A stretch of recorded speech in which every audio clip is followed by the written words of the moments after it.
코로나 때문에 우울하시죠?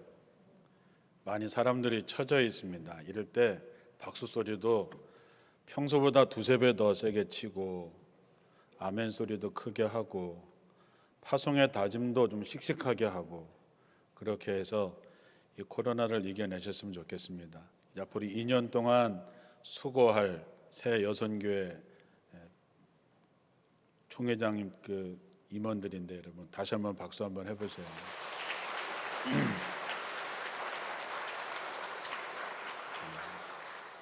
아직도 제 마음에는 안 들지만 그래도 크게 했으니 그걸로 힘내시기 바랍니다.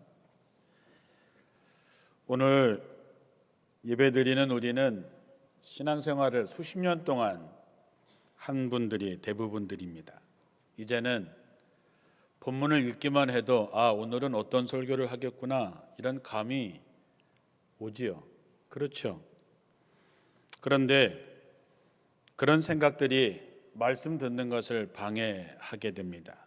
그리고 하나님의 음성에 집중하지 못하게 하지요.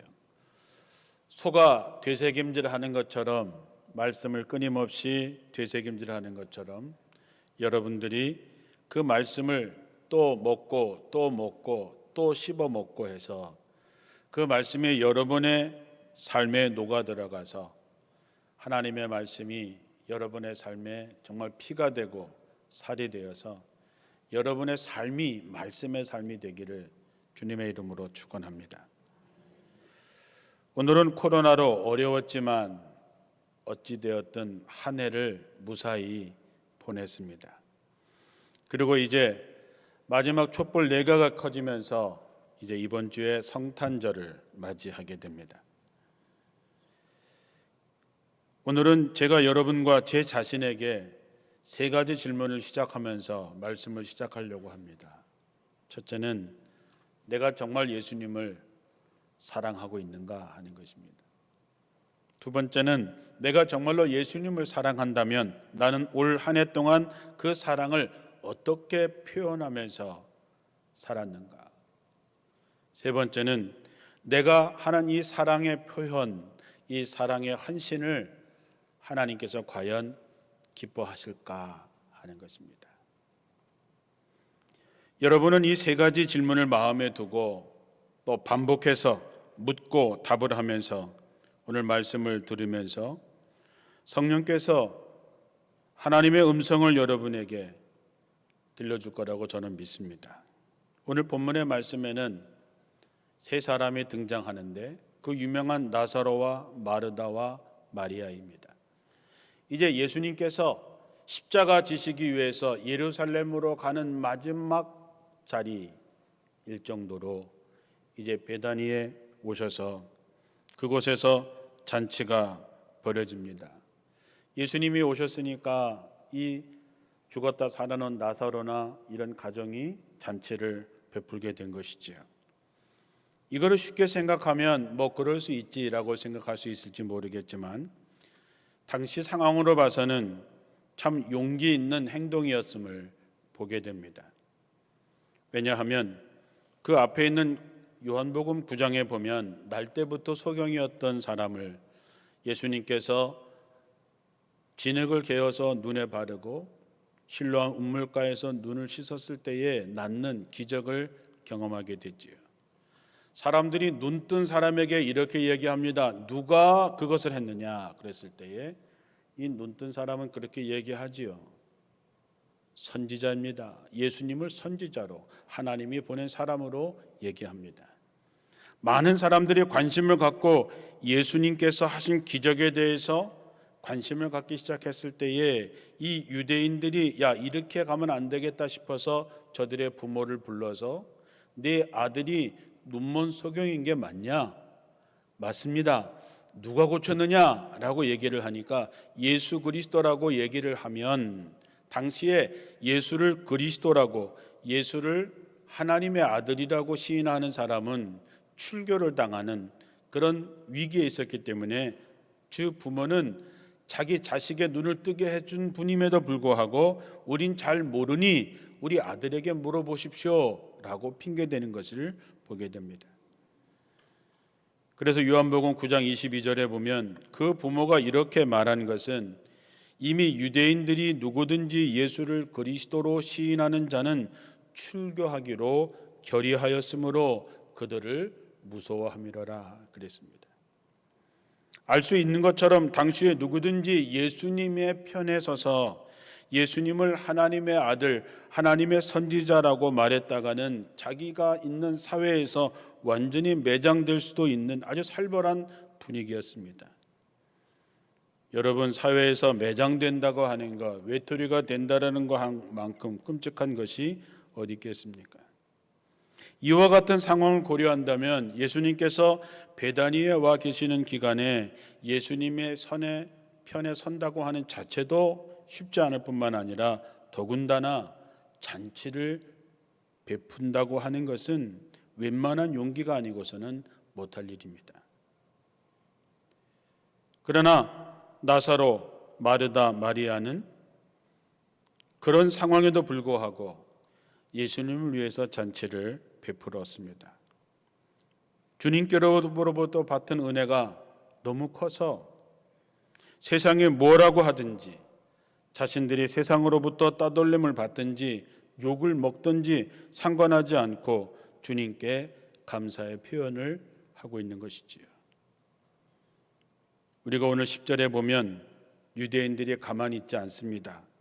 이 일 이후에 유대인들은 이제 나사로까지도 죽이려고 계획을 시작했다라고 나와 있습니다. 우리가 여기서 한 가지 꼭 짚고 가야 될 일이 있습니다. 정말 우리 주님께서 어떤 사람을 원할까, 어떤 교인들을 원할까 하는 것이지. 예수님이 원하시는 사람은 예수님을 위해서라면 자기 목숨을 걸고 헌신하기를 원하는 그런 용기 있는 사람들입니다.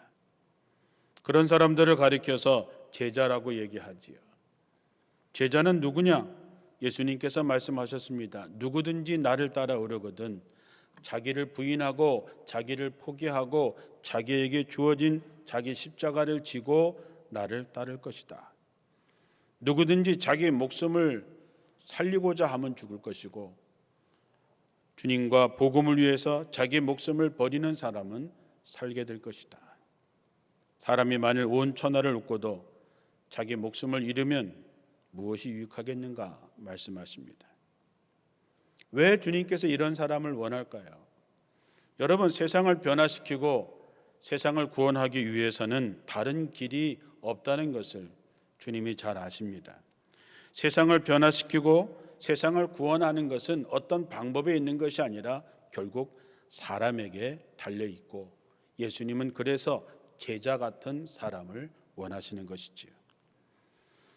그래서 예수님께서는 세상을 떠나가시면서 너희는 가서 모든 족속으로 제자를 삼으라고 말씀하는데 누가 가겠습니까? 누가 땅끝까지 가겠습니까? 제자만이 갈 수 있는 것이지요. 주님이 찾으시는 사람은 교회만 왔다 갔다 하는 사람이 아닙니다. 예수를 믿는다고 입으로만 고백하는 사람이 아닙니다.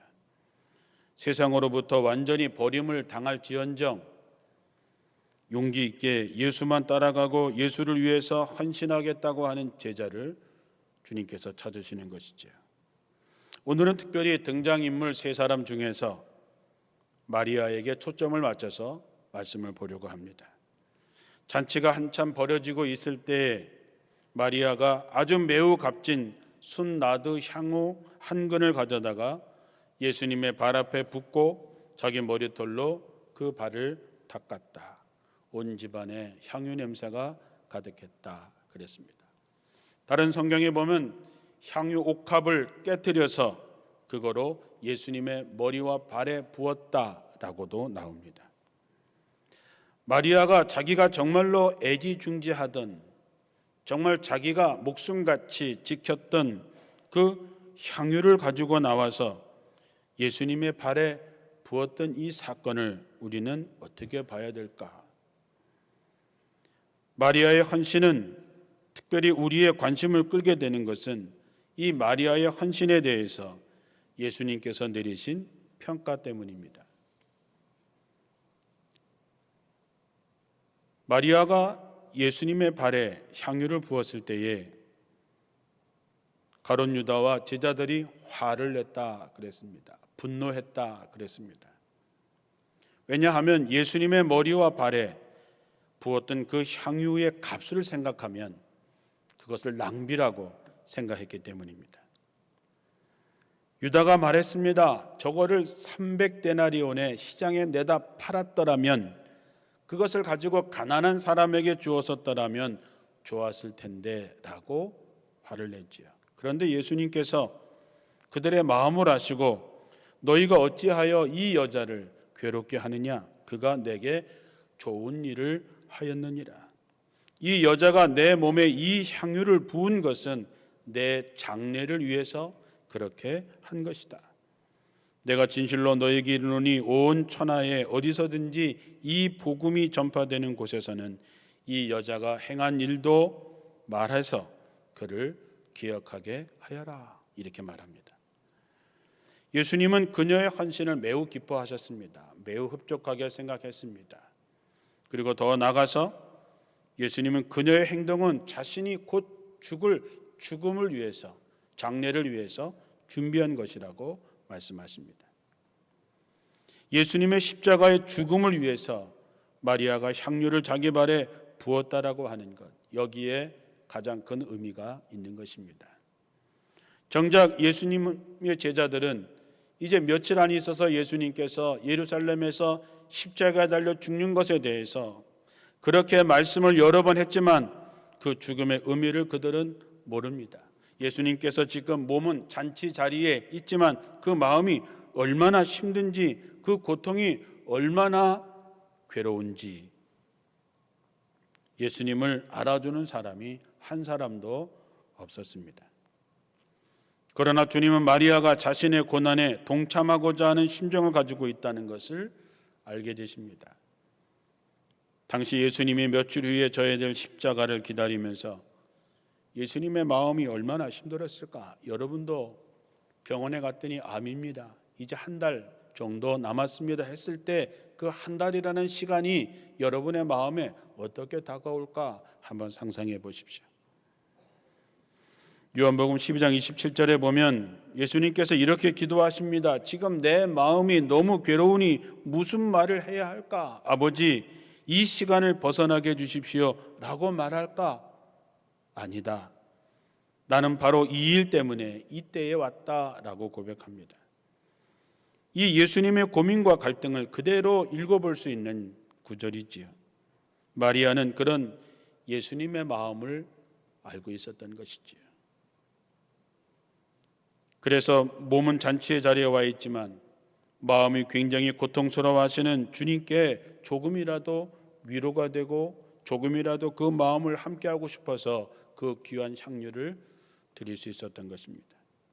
그렇다면 마리아가 어떻게 제자들도 알 수 없는 그 예수님의 고난과 십자가의 죽음을 알 수 있었을까? 성경을 보면 한 가지 힌트를 볼 수 있습니다. 예수님께서 예루살렘에 오고 가실 때 이 나사로의 집에 종종 머물고 계셨습니다. 그때마다 마르다는 항상 부엌에서 바쁜 사람이었지만 마리아는 항상 예수님의 발 앞에 앉아서 말씀을 들었다 그랬습니다. 예수님의 발 앞에 앉았다라고 하는 말은 유대 나라 전통에 의하면 뭔가 배우려고 하는 자세, 뭔가 들으려고 하는 자세를 말합니다. 마리아는 예수님의 발 앞에 앉아서 뭘 기대했을까요? 예수님의 입에서 나오는 생명의 말씀에 집중했습니다. 하나님의 나라에 대해서, 장차 예수님께서 십자가에 달려 죽어야 하는 것, 이 모든 것에 대해서 그는 잘 들었을 것입니다. 이토록 주님의 말씀에 집중했기 때문에 그는 지금 주님이 어떤 상태인지 쉽게 공감할 수 있었던 것이지요. 예수님께서는 마리아의 이런 마음을 아셨기 때문에 큰 상을 약속하십니다. 내가 진실로 너에게 이르노니 온 천하에 어디서든지 이 복음이 전파되는 곳에는 이 여자의 행한 일도 말하여 저를 기념하라 말씀합니다. 이 말씀대로 그녀가 죽은 지 벌써 2000년이 훨씬 지났음에도 불구하고 오늘 우리가 마리아의 헌신을 생각하고 다시 한번 은혜를 받고 있지 않습니까? 이것은 마리아 자신에게도 큰 영예가 될 뿐만 아니라 주님께서 마리아에게 주신 가장 큰 상이기도 합니다. 자, 그렇다면 마리아는 어떻게 이렇게 큰 헌신을 할 수 있었을까? 왜 이렇게 특별하게 했을까 하는 것이죠. 값이 비싼 향유를 드렸기 때문에 그럴까요? 물론 그런 부분도 있겠지만 더욱 중요한 것은 마리아의 헌신이 특별히 돋보이는 것은 주님에 대한 사랑의 표현, 주님에 대한 사랑의 공감, 그래서 주님의 사역에 동참하는 마음입니다. 마리아의 행동은 향유의 비싼 것보다, 그 향기보다 더 진한 향기가 성경에 배어져 있는 것이죠. 다시 말하면 사랑 때문에, 사랑하기 때문에 억누를 수 없어서 그렇게 행동한 것입니다. 사랑은 행동으로 말하는 것이죠. 제가 가끔씩 얘기하지만 부르지 않는 노래는 노래가 아니고 표현되지 않는 사랑은 사랑이 아닙니다. 사랑은 행동으로 말합니다. 입으로 말하지 않지요. 마리아의 행동은 사랑으로 말하는 행동입니다. 사랑으로 하는 헌신이 있지요. 사랑으로 하는 헌신에는 특징이 있습니다. 첫째는 값을 따지지 않는다는 것입니다. 사랑으로 하는 헌신이기 때문에 마리아는 자기가 갖고 있는 최고의 것을 주님께 드리는 것을 보지요. 자기가 소중하게 간직했던 향유를 주님의 발에 부었습니다. 가룟 유다가 얘기했습니다. 저걸 팔면 300데나리온이나 받을 수 있었는데 1데나리온이 노동자의 하루 품값입니다. 그렇다면 우리 노동자의 품값을 하루에 10만 원이라고 친다면 이 향유의 값은 3천만 원이 되는 것이지요. 우리도 지금 향유 하나에, 향수 하나에 3천만 원이나 한다고 하면 지금 우리도 대단한 것일진데 그때는 얼마나 대단한 것이었겠습니까? 어쩌면 마리아에게는 목숨보다도 더 귀하게 생각했던 그런 것일 것입니다. 그런데 그녀는 조금도 아까워하지 않고 그것을 주님의 발에 부어드렸습니다. 왜 그랬을까요? 한마디로 사랑했기 때문이죠. 사랑은 값을 묻지 않습니다. 사랑은 계산하지 않지요. 사랑은 따지지 않습니다. 사랑은 다 주는 것입니다. 우리가 값을 따진다면 그것은 사랑이 아니죠. 사랑은 원래 값을 묻는 것이 아닙니다. 그래서 사랑하면 사랑할수록 우리는 더욱더 미안한 마음을 갖고 삽니다. 더 잘해주지 못해서, 더 좋은 곳으로 주지 못해서, 더 주지 못해서 미안한 마음을 갖게 되는 것이 사랑이지요. 마리아의 마음이 그랬던 것이지요. 여러분, 예수님께서는 우리를 사랑해서 자기의 모든 것을 다 주셨습니다. 하늘 보좌의 영광도 내놓으셨습니다. 자기의 생명을 아끼지 아니하시고 우리를 위해서 다 주셨습니다. 그 모진 고초, 채찍, 모욕 다 당하시면서 우리를 위해서 십자가를 지셨습니다. 예수님도 들어오셨지요. 그래서 이 잔을 내게서 옮겨줄 수만 있다면 그렇게 해달라고 기도했습니다. 이 시간을 내게서 피할 수만 있다면 피하게 해달라 그랬습니다. 그러나 우리를 향한 주님의 사랑은 십자가를 지는 그 십자가의 죽음의 언덕을 오르시고 우리를 살리셨습니다. 주님은 우리를 위해서 다 내주셨습니다. 모든 걸 다 주셔서 우리가 영원한 생명을 얻게 된 것이지요. 그렇다면 우리는 어떻습니까? 우리가 정말로 예수님을 사랑한다면 우리의 최고의 것, 최상의 것을 드릴 수밖에 없습니다. 값을 따지지 않고 아낌없이 주님께 드려야 그것이 사랑이지요. 하나님께서 우리에게 이렇게 말씀하십니다. 네가 나를 정말 사랑하고 싶으냐? 네가 정말 나를 사랑하고 싶다면 이렇게 사랑하여라. 어떻게? 네 마음을 다하고 목숨을 다하고 힘을 다하고 뜻을 다해서 나를 사랑하라. 네가 나를 사랑하려면 네 모든 것을 다 해서 나를 사랑해라 말씀하는 거지요. 하나님은 우리에게 최고의 것을 받을 만한 자격이 있으신 분입니다. 그 자신이 우리를 위해서 모든 것, 최고의 것, 완전한 것을 우리를 위해서 다 주셨기 때문이지요. 그런 의미로 보면 마리아의 행동은 조금도 이상한 것이 아닙니다. 너무나 당연한 것입니다. 예수 믿는 사람들이 마리아 같아야 당연한 것이지요. 그것이 특별한 것이 아닙니다. 저는 가끔 예수 믿는 사람들 가운데서 매정하고 인색한 분들을 봅니다. 하나님이 자기 아들 예수를 십자가에 대신 희생시키시고 정말 우리를 구원해 주실 정도로 우리를 사랑했다라고 하는 것을 확신한다면 우리는 뭔가 달라야지요. 세상 사람들과 달라야지요. 그런데 너무 속이 들여다 보이는 사람들을 보게 됩니다. 불행하게도 교회 다니는 분들 중에서 말로만 사랑을 기도하고 찬양하고 마리아 같은 사랑을 보기는 힘듭니다. 다 말로만 하지 실제적으로 표현되고 헌신되는 사람을 찾아보기가 쉽지 않습니다. 참 서글픈 현실이죠. 주님께서 슬퍼하실 것입니다. 사랑하는 성도 여러분, 여러분이 정말 행복했을 때가 언제였습니까? 너무 사랑하기 때문에 아끼지 않고 내 자신을 내어줄 때 그때가 가장 행복하지 않았습니까?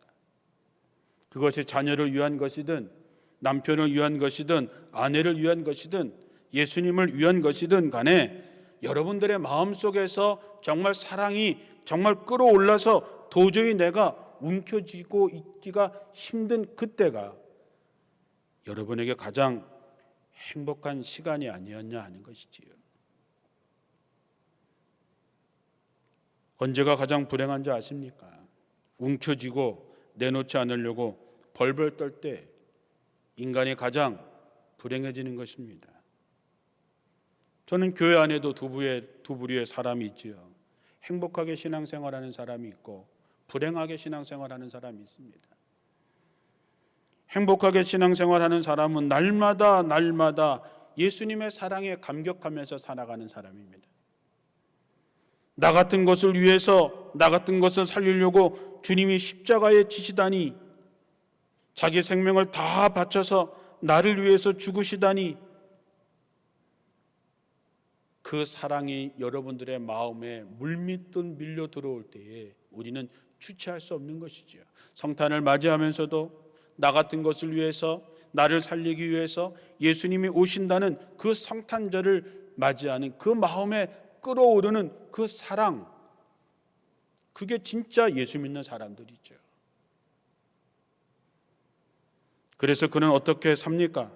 내가 어떻게 하면 예수님을 좀 더 기쁘게 할 수 있을까? 내가 어떻게 하면 더 좋은 곳으로 드릴 수 있을까? 내가 어떻게 하면 최고의 것을 드릴 수 있을까? 늘 빚진 마음으로 내가 어떻게 하면 더욱더 주님을 위해서 살 수 있을까 생각하고, 그래서 주님이 기뻐하신다면 시간도 아깝지 않습니다. 몸도 아깝지 않습니다. 물질도 아깝지 않습니다.